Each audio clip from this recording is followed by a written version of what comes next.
Hello? Are you here for the video? I mean, you clicked on it, right? So let's do it then. I want to talk to you about two 360 cameras. But let me start with my first camera I got. It's basically a thing you attach to your phone and it transforms it into a 360 camera. Quality wasn't great, but since that day I was pretty hooked with 360 cameras. That's why I borrowed this thing from a friend. It's the Insta360 1X, so it's basically the first X generation. And I really liked it. I wasn't really sure if I want to pay this much money for it because the quality wasn't that great. So of course I did what any sane human would do. I paid twice as much for this thing and I basically bought it on release day. And this is the Insta360 One RS 1-inch 360 edition. So the unique selling point of this thing was that it has a 1-inch sensor. I mean, it's not unique, the Vita, even though it is pretty decent in perfect lighting conditions.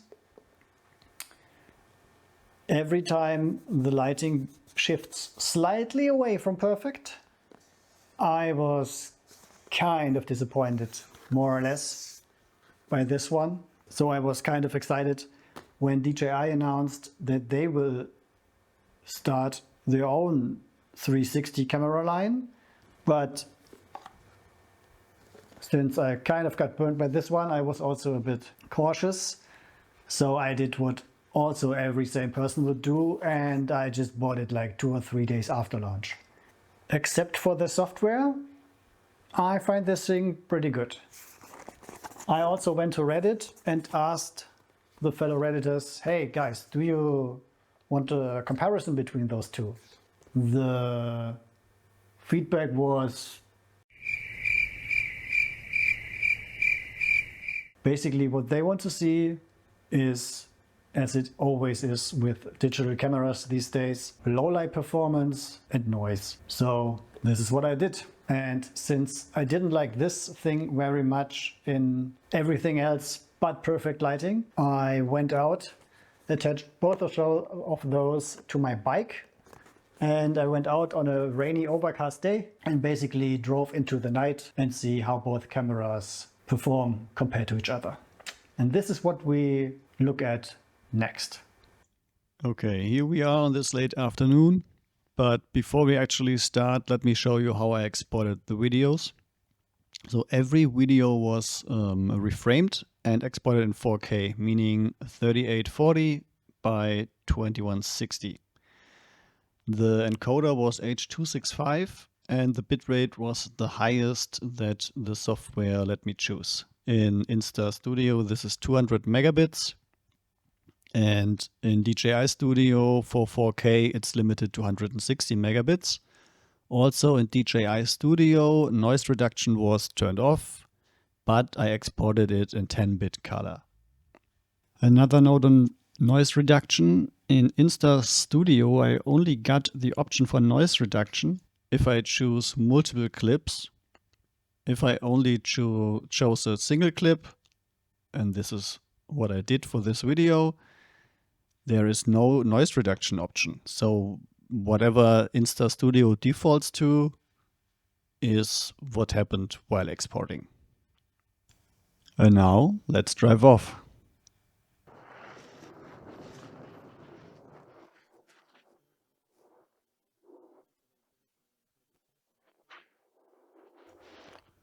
We start with the Osmo 360.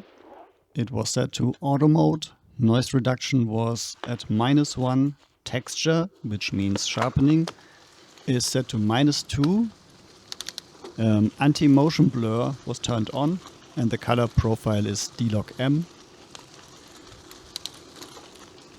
And here comes the Insta360. The mode is also auto. There is no noise reduction setting in camera. The sharpening is set to low. There's also no anti-motion blur filter. And the color profile is called log in this case. And I think you can already see quite a difference.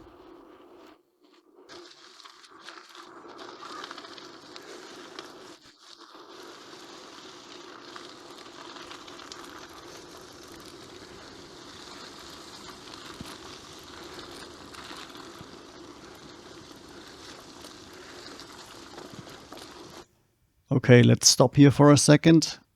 I think you would agree that the Osmo is way sharper here and has a lot more details than the Insta. And sure, there is noise in the DJI image, but I don't think it's distracting at all.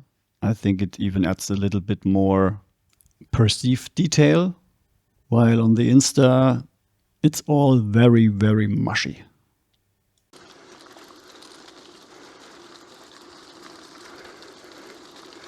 Now we get out of the shadow. It's still not sunny, but the trees are gone. Let's see if it looks any different.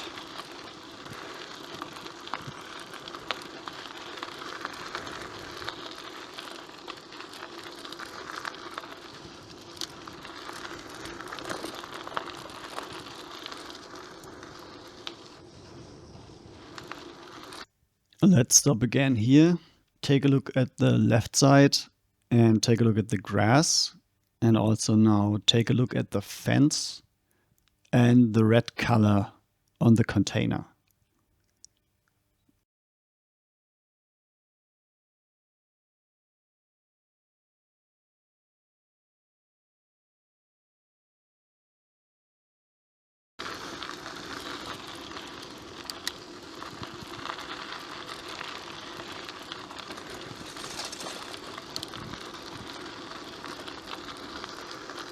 Another struggle I had with the Insta was their lock profile. I know the recent lock profiles on the X series is way better, but that's not what we are comparing today. The 1-inch model lock profile is just not really good. It has a green tint on skin tones, and especially in the shadows, the red is just so desaturated. Just look at the stripes of my jacket, while other parts are not as desaturated as this. This made it very hard for me to grade in post. And it's also 8-bit, which makes it even harder. But wait, there's more. Another struggle with the Insta for me was the inability to add an anti-motion blur filter, or at least the ability to set a minimum shutter speed. You either had the option to set your shutter speed to a fixed value, which is not ideal in changing lighting conditions, or you could hope that the auto mode does its job, but as you can see in this part of the track, it sometimes just didn't. And now the part of the video you've all been waiting for. We pixel peep some noise. Nom, nom, nom. Okay, we start with a pretty wide shot. The settings on the Osmo are basically as before, but the ISO is limited between 100 and 800, so it can't go above, while the Insta360 is fixed at shutter speed 25th of a second and ISO 400. I changed the color profile to standard because the log profile just looks so ugly.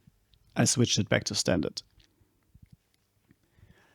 So as you can see here in a wide shot and with the ISO 400, and there is significantly more noise in the Osmo shot, and it's also a little bit underexposed, so I would assume that the auto mode didn't dare to go as low as 25th of a second for shutter speed. If this shot is way too wide for you, don't worry, we will pixel peep really, really soon.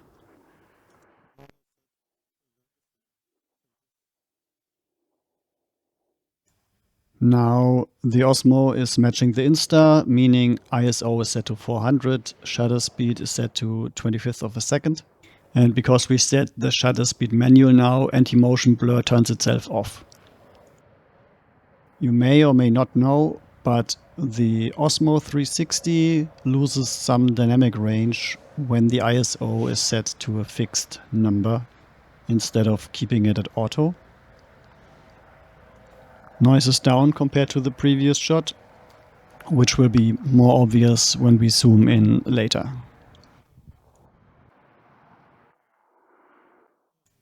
Now we switched to super night mode on the Osmo. Shutter speed is still 25th of a second. ISO is now automatic again in a range between 100 and 51,200.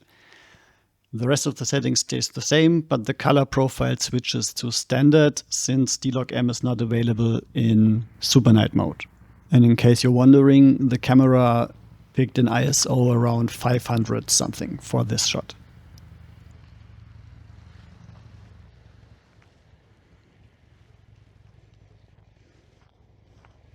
Okay, now we're really zooming in. I don't know who would do this, but... Right? What is wrong? Who's to say? It is the exact same video as before, so the order of the settings is also the same as before. We start with the Osmo in full auto mode, but the ISO is limited to 800. Even though the Osmo is way noisier, I still prefer the image quality over the Insta.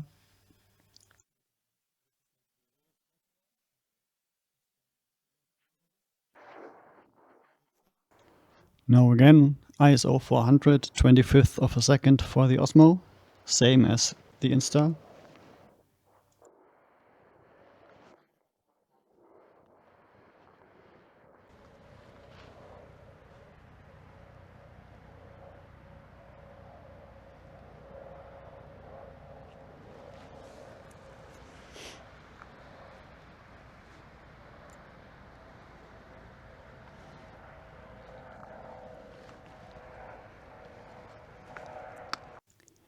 And last, super night mode.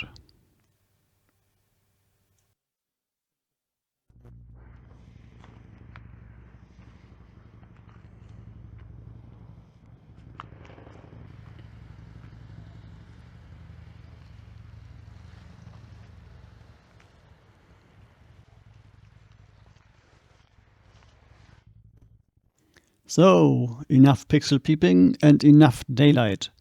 Now we get to our night ride, and I will hand over the microphone to my past self. Okay. So we have both cameras now set to 100th of a second shutter speed and the ISO to auto.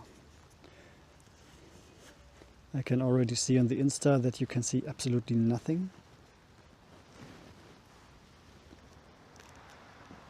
And the Osmo is in super night mode, so ISO is crazy high. I wouldn't recommend. But on the other hand, if you want to record in this condition,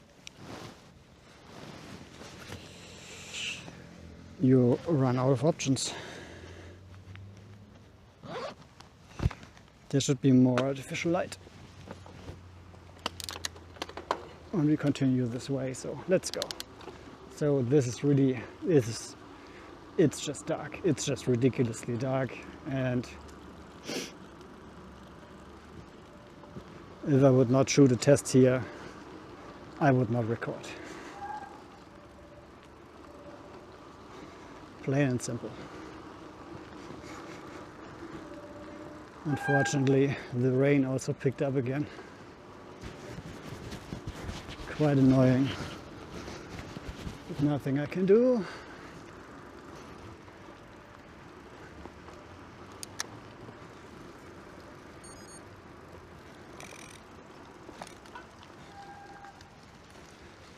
Wait. No, I think it's this way.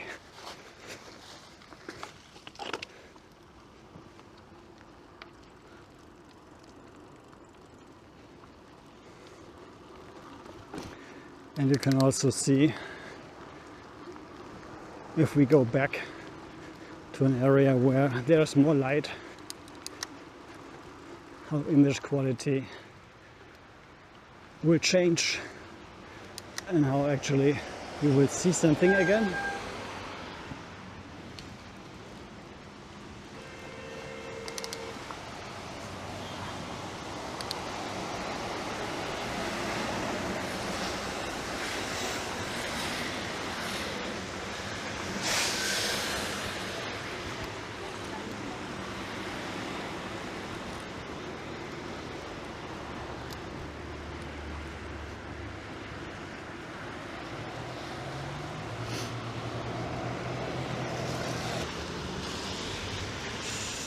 Oh, 10% battery on the Osmo.